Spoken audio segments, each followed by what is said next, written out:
फिर हम nasopharynx पर आते हैं, which is a part of the pharynx, which is a part of the respiratory tract. जो nasopharynx है ना, like any part of the pharynx, skeleton is just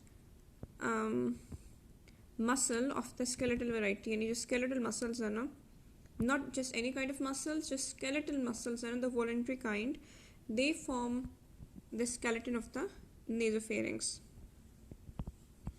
Epithelium वही है, pseudostratified ciliated columnar, because nasopharynx is, as I've mentioned, a part of the respiratory tract. लेकिन एक small region है over the posterior wall of the nasopharynx, यानी जो nasopharynx है ना उसकी posterior wall पर एक छोटा सा region है जहाँ पर soft palate काम करता है in contact during swallowing, जहाँ पर stratified squamous epithelium है.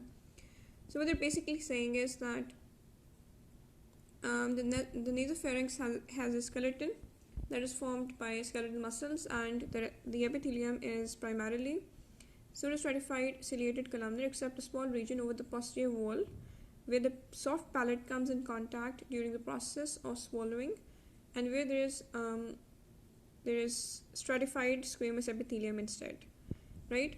So do we have ciliated cilia? Yes, because this is just respiratory epithelium. Do we have goblet cells? Indeed, for the same reason. Any specificities?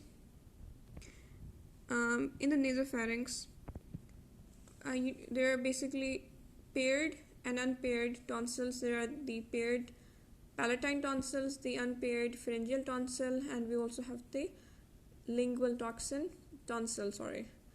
and the palatine, they were paired and they were in the oropharynx, but the pharyngeal, they were unpaired and they were located in the nasopharynx. Where in the nasopharynx? Posterior superior part of it. Similarly, the entrance of the eustachian tube is also located in the nasopharynx, right? So what are the important bits in the nasopharynx?